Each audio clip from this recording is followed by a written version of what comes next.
안녕하세요. 올해로 36인 여자입니다. 결혼한 지 1년도 되지 않아서 남편은 물론 시댁이 저의 모든 걸 빼앗아가려고 하는 상황이에요. 저는 현재의 남편과 작년 여름에 결혼을 했습니다. 35에 결혼을 했으니 조금 늦은 편이지요. 사실 지금의 남편을 만나기 전에 결혼을 전제로 만나던 사람이 있었어요. 안 좋은 이야기라 시시콜콜 쓰지는 않겠지만 그 남자의 부모님이 저를 썩 마음에 들어하지 않았습니다. 제 성씨가 상놈 집안 성씨라며 대대로 양반 가문인 자기들 집안에서는 저를 받아줄 수 없다는 어이없는 이유로요. 그 당시 남자친구가 어떻게든 자기 부모 마음 돌려보겠다고 노력했지만 부모가 안 된다고 하는데 이겨먹는 자식이 어딨겠어요. 결국 헤어졌습니다. 5년을 넘게 연애하던 사람하고 헤어진 나이는 35이 되어 있고 어찌해야 할 바를 모르겠더라고요.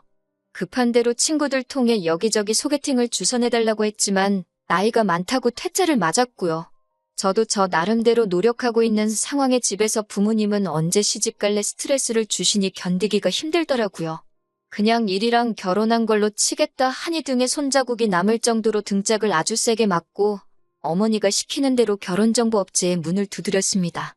결혼정보업체에서도 솔직하게 큰 기대는 하지 말라고 하더라고요.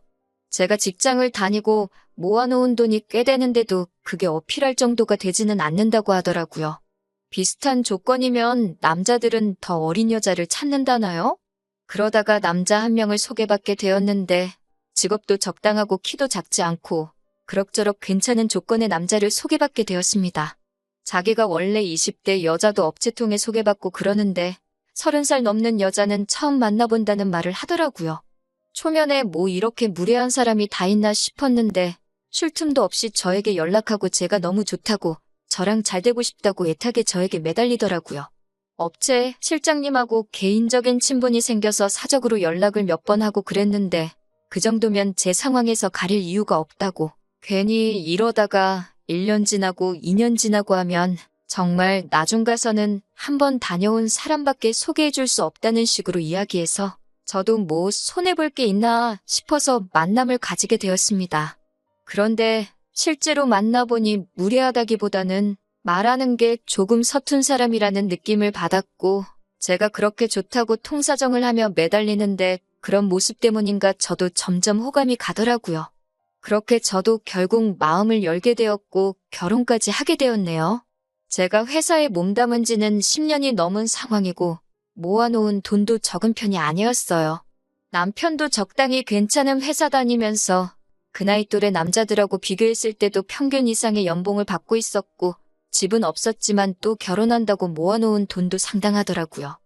혼수며 예단이며 그냥 남들 하는 만치만 하고 저도 결혼이 늦은 편이고 남편도 똑같이 늦은 편이다 보니 양가 부모님들 속전속결에 연애시장 6개월 만에 결혼식을 예상했던 것보다 더 빠르게 올리게 되었습니다. 지금 생각해보면 너무 급하게 식을 올린 선택이 결코 옳은 결정이 아니었지만 아무래도 결혼 빨리 하라는 부모님 등살에 못 이겨 저도 시간을 더 들일 수가 없었습니다. 신혼집은 남편 모은 돈, 저 모은 돈 합쳐서 전세로 들어가게 되었어요. 저도 10년 넘게 직장 생활하면서 모은 돈이 상당했기 때문에 짓고 하는데 비용은 거의 반반 똑같이 냈습니다. 혼수랑 예단이 있어서 정확히 말하면 제가 조금 더 쓰긴 했지만 엄청 많이 쓴 건 아니고요. 결혼을 하게 되면 남편은 제가 다니던 회사를 그만두기를 원하더라고요. 대학교 졸업한 시점부터 곧바로 취직해서 정이 든 회사였는데 급여도 어느 정도 선까지 오르니까 더 이상 많이 오르는 느낌도 없고 남편 말 맞다나 36이면 충분히 노산인데 아무튼 우리가 비록 전세이긴 하지만 대출 하나 없이 신혼집도 있고 또 남편의 벌이가 적은 편도 아니다 보니 남편 말대로 하루빨리 저도 자녀 계획을 세워야겠다는 생각에 결국 회사를 그만두는 게 맞다는 생각이 들더라고요. 그래서 아쉽지만 10년을 넘게 일한 회사를 그렇게 하루아침에 그만두게 되었습니다. 그래도 10년이나 일했다고 퇴직금으로 들어온 돈이 상당했어요. 결혼 후에 통장은 따로 관리를 하기로 했었는데 남편이 어느 날 저한테 돈 좀 빌려줄 수 있냐고 물어보더라고요. 자기 여동생, 그러니까 저한테는 신우이죠. 아무튼 신우도 조만간 결혼을 하는데 결혼 자금이 필요하다는 이유였어요.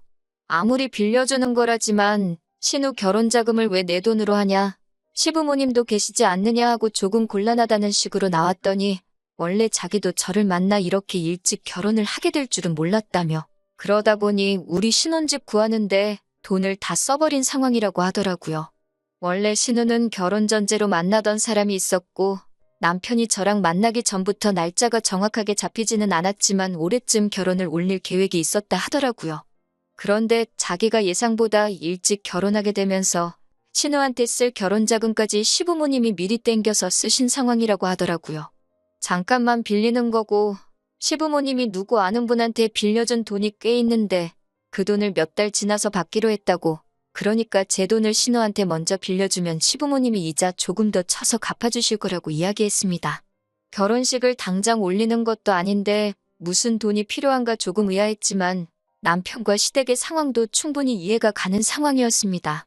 마침 저도 계획에 없던 퇴사로 목돈이 들어온 게 있으니 돈이 없는 상황도 아니었고 이자 조금 쳐서 준다고 하시니 그냥 어디에 투자했다는 느낌으로 생각하고 신우에게 퇴직금으로 들어온 돈 7천만 원을 빌려줬습니다.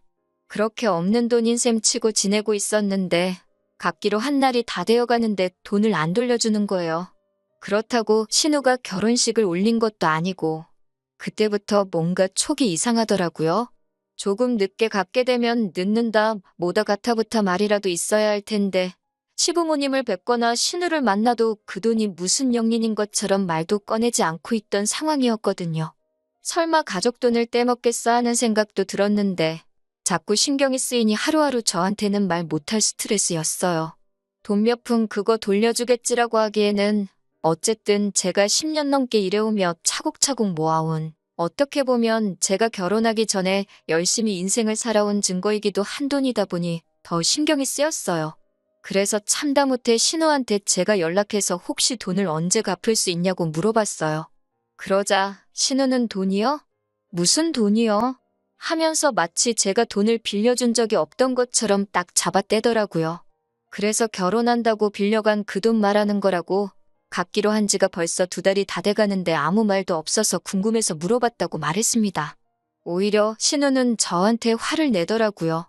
그게 왜 제가 언니한테 빌린 돈이냐며 그 돈은 자기 돈이라고 오빠 결혼할 때 빌려준 돈 받은 거라고 말을 하더라고요. 그게 무슨 말이냐고. 분명히 남편이 아가씨 결혼할 때 필요하다고 해서 저한테 사정사정을 해서 제가 빌려준 돈인데 무슨 말을 하는 거냐고 했죠. 신우는 자긴 모르겠고 갚을 돈 없으니까 이런 걸로 연락하지 말라고 하고 전화를 끊어버리더라고요.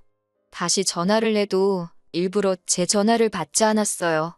저녁에 퇴근한 남편이 신우한테 무슨 말이라도 들었는지 제 눈치를 보면서 들어오더라고요.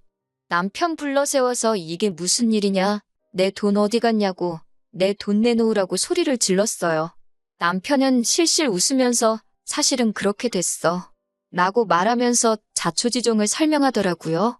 자기가 모아놓은 돈이 사실 그렇게 많은 편이 아닌데 조금이라도 조건이 좋은 사람을 만나려면 통장 잔고라도 불려놓는 방법밖에 없어서 신우한테 돈 좀 빌렸다고요. 어차피 이제 우리도 정식으로 부부니까 네 돈 내 돈 따로 가르지 말자고. 그래도 자기가 월급이 나쁜 편이 아니고 집도 대출 없이 구했으니까 앞으로 돈 모일 일밖에 없지 않겠냐고 이해 좀 해달라고 하더라고요. 그게 무슨 미친 소리냐고. 그럼 애초에 처음부터 그렇게 설명을 했어야지라고 했더니 그렇게 되면 제가 자기랑 결혼을 안 해줄 줄 알았다고. 하지만 이제 우리 서로 사랑해서 결혼했으니 좋은 게 좋은 거 아니겠냐는 어이없는 대답을 하더라고요. 당장 남편 꼴도 보기 싫은데 그렇다고 제가 친정으로 가기는 싫어서 한 집에서 지내고는 있습니다. 내 돈 그냥 포기할 수 없어요. 아니, 포기하기 싫어요. 솔직히 남편이 신우한테 돈 빌렸다는 것도 믿기지가 않아요. 신우 이제 나이 29이고 회사라고 평범한 중소기업에서 격리일하고 있는데 돈 7천만 원을 신우가 모으는 건 물리적으로 불가능하다고 생각되거든요. 애초에 회사 그만두라고 했던 것도 남편이고 퇴직금 들어올 타이밍 맞춰서 돈 빌려달라 부탁한 것도 시기상 너무 계획적인 것 같고요. 남편 얼굴 볼 때마다 진짜 한두 대 쥐어박는 걸로는 화도 풀릴 것 같지도 않아요. 이거 어떻게 해야 좋은 걸까요? 안녕하세요. 오랜만이에요. 제 퇴직금 신우한테 떼먹힐 뻔한 사연 보냈던 사람입니다. 일이 잘 풀려서 이렇게 후기를 보내드려요. 법이란 게 이렇게 억울한 피해자를 위해서 잘 돼 있는 건지 처음 알았어요. 신우한테 돈 빌려줄 때 차용증도 안 써서 이대로 내 평생을 일해온 퇴직금 떼먹히는구나 싶었는데 제가 돈을 빌려준 것만 입증할 수 있으면 그 자체로도 차용증의 역할이 된다고 하더라고요. 신우한테 문자를 하나 보냈습니다. 내 돈 1억 언제 갚을 거냐고요. 예상한 대로 신우가 발끈해서는 그 돈이 언제 1억이 됐냐고 하더라고요. 자기가 가져간 건 7천이고 그 돈은 말한 대로 자기가 오빠 빌려준 돈 받은 거라고 자꾸 이런 일로 연락하지 말라고 답장이 왔어요. 이거 하나만으로도 증거가 완성이 되었습니다. 그리고 그 길로 신우를 사기죄로 고소했어요. 신우한테는 내 돈 안 갚아서 고소했다고, 내 돈 갚기 전까지는 고소 취하하지 않겠다고 울음장을 놓았고 남편은 남편대로 사기 결혼으로 혼인 취소 소송을 걸었습니다. 고소당한다고 하니 신우가 울고불고 빌면서 돈을 갚겠다고 하더라고요. 자기 성형수술하는데 써서 지금 돈이 살짝 모자라다고 일단 5천만 원만 돌려받았습니다. 그 돈은 차차 갚아나가기로 했고요. 남편은 사기 결혼을 이유로 위자료 청구까지 해서 제 퇴직금만큼 되는 돈을 지급하기로 되었어요.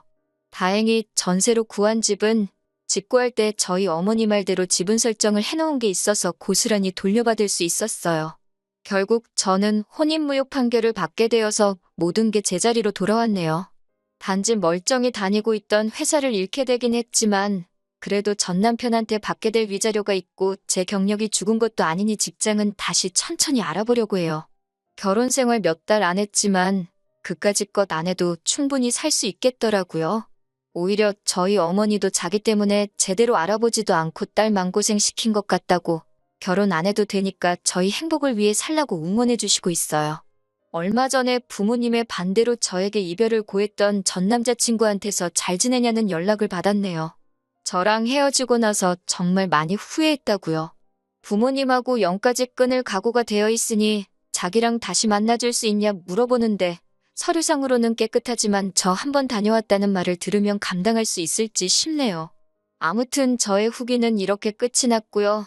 한 번 떠나간 남자지만 그래도 길게 만난 시간이 있으니 다시 친구부터 한번 시작해볼까 생각하면서 이만 사연 끝내도록 하겠습니다. 좋은 소식 있으면 제가 댓글로나마 제 소식 한번 전하도록 할게요.